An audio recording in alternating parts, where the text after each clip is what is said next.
fui secretaria general de Aeronavegantes, fui diputada nacional, 2 mandatos, de 1997 hasta el año 2005. Fui embajadora en la República Bolivariana de Venezuela y fui embajadora ante el Reino Unido.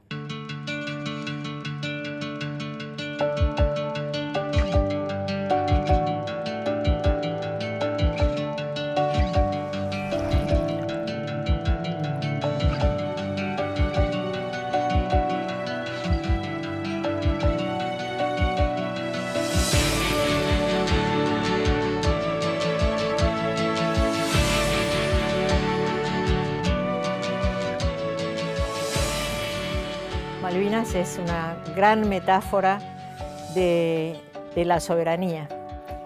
Por eso es tan preocupante que haya hoy un retroceso en la cuestión Malvinas, que es muy evidente porque además estamos dentro de un modelo neocolonial, ¿no? Un modelo de reapropiación de nuestros territorios y de entrega de nuestros recursos naturales. Y todo esto está en juego en Malvinas. En la Embajada del Reino Unido tuvimos una experiencia riquísima que yo publiqué en un libro que se llama Diálogos por Malvinas, porque si bien no podíamos esperar que hubiera una negociación con el gobierno conservador, porque tienen su victoria en la guerra como un tesoro de Margaret Thatcher y tienen la ilusión de que la cuestión Malvinas le reporte tanto rédito partidario como le reportó a Margaret Thatcher. Sabemos que antes de la guerra tenía el 3% de intención de votos y la guerra de Malvinas le permitió renovar su mandato. Pero sí confiamos en poder buscar consenso para el diálogo dentro del Reino Unido. Yo tenía ya relaciones construidas porque como sindicalista fui parte de la Federación de Trabajadores del Transporte, que tiene sede en Londres, y en los últimos 20 años había viajado a Londres regularmente, fui vicepresidenta de la ITF, o sea que tenía relaciones con los sindicatos, con los grandes sindicatos del transporte, con muchas personas y personalidades políticas, entre otros Jeremy Corbyn, y empecé a trabajar con ellos. Nuestras conferencias sobre Malvinas las dábamos en los grandes sindicatos y yo por supuesto no esperaba que los británicos pudieran flamear la bandera argentina y decir las Malvinas son argentinas, pero sí esperaba que estuvieran a favor del diálogo entre las dos naciones, como mandan más de 40 resoluciones de las Naciones Unidas, resolver la controversia mediante el diálogo y la negociación entre las partes. Así que tuvimos mucho éxito en ese sentido. Hubo un creciente consenso que lo pudimos además ver en la opinión pública, lo pudimos ver reflejado también en la prensa a favor del diálogo.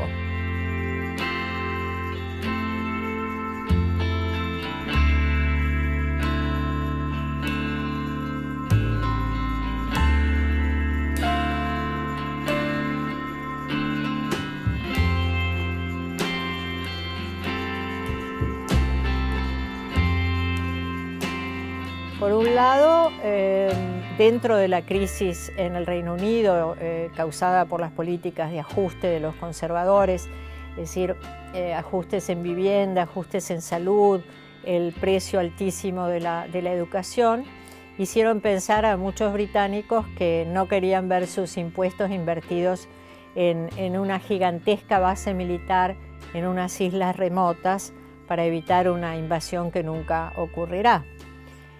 Por otro lado, también logramos adhesión de los pacifistas, la prestigiosa organización CND, Campaign for Nuclear Disarmament, que es la organización pacifista más grande del Reino Unido, nos acompañaron en rechazar la existencia de una base militar en el Atlántico Sur que tiene capacidad nuclear.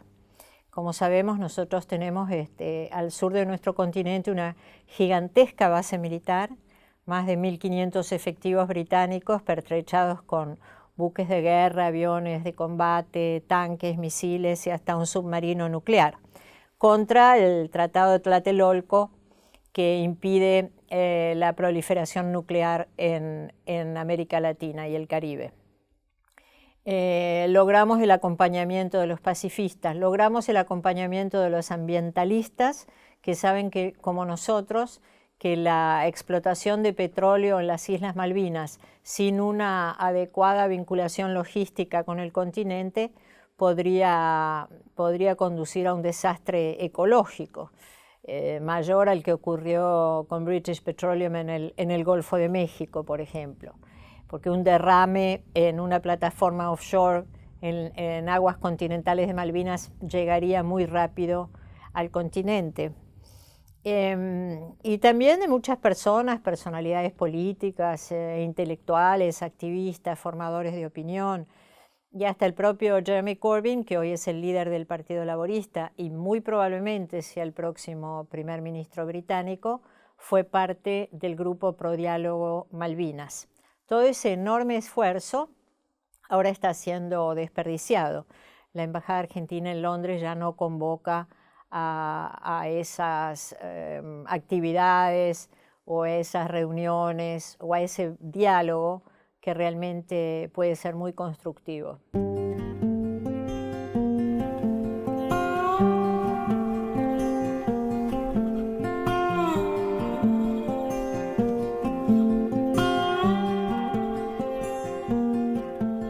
Malvinas no es una causa argentina, Malvinas es una causa regional, una causa global.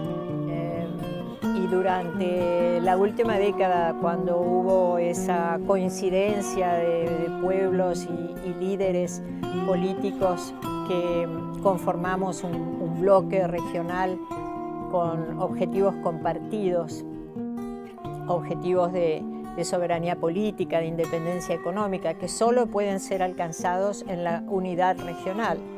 Pensemos en qué poco tiempo se logró ampliar el Mercosur, formar UNASUR, conformar la Comunidad de Estados Latinoamericanos y Caribeños, la CELAC, que somos 33 países, que tenemos 600 millones de habitantes, que vivimos a lo largo y ancho de 20 millones de kilómetros cuadrados, somos el primer productor de alimentos del mundo, el tercer proveedor de energía del mundo, tenemos la mayor biodiversidad del planeta, es decir, juntos somos enormemente ricos, pero en la condición de estar unidos.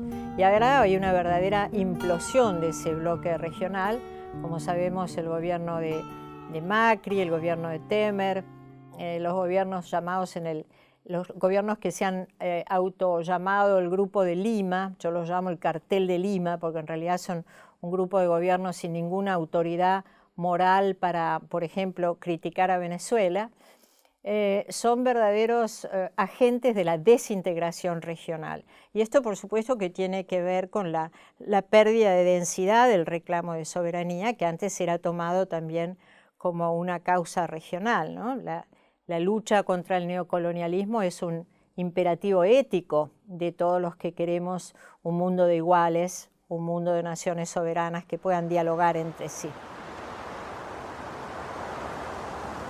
Yo creo que es un periodo de gran importancia en varios aspectos. Primero, como decíamos antes, un momento en que América Latina toma conciencia de su identidad, toma conciencia de sus posibilidades, toma conciencia de que los pueblos tienen que recuperar su autoestima, nuestra autoestima, y por lo tanto Malvinas empieza a ser considerada como una causa regional que estaba presente en todos los foros, que estaba presente en todas las declaraciones, aún en las reuniones bilaterales entre el Reino Unido y otros países de la región, el tema Malvinas era un tema central. Toda la región rechaza tener un enclave colonial del siglo XIX al sur de nuestro continente en pleno siglo XXI. Recordemos que en el siglo XVIII, cuando un lord del almirantazgo, Lord Anson, pasa y divisa las Islas Malvinas, las llama de otro modo en ese momento, las llama Pepis, y dice, estas islas en tiempos de paz servirán para abastecernos, y en tiempos de guerra nos harán dueños de los mares, masters of the seas. Ese interés, que es un interés predominantemente geopolítico, militar, es el interés que prevalece hoy en día, y ese es por supuesto un interés contrapuesto con los intereses de los latinoamericanos y caribeños.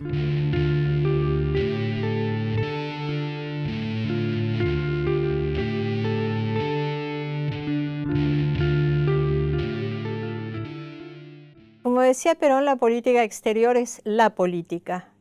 En un mundo globalizado, relacionado entre naciones, no solo la política, sino también la economía, el desarrollo, el futuro. Macri nos ha instalado en una nueva geopolítica, ¿no? En una política de dependencia, en una política, como decíamos antes, neocolonial, ¿no?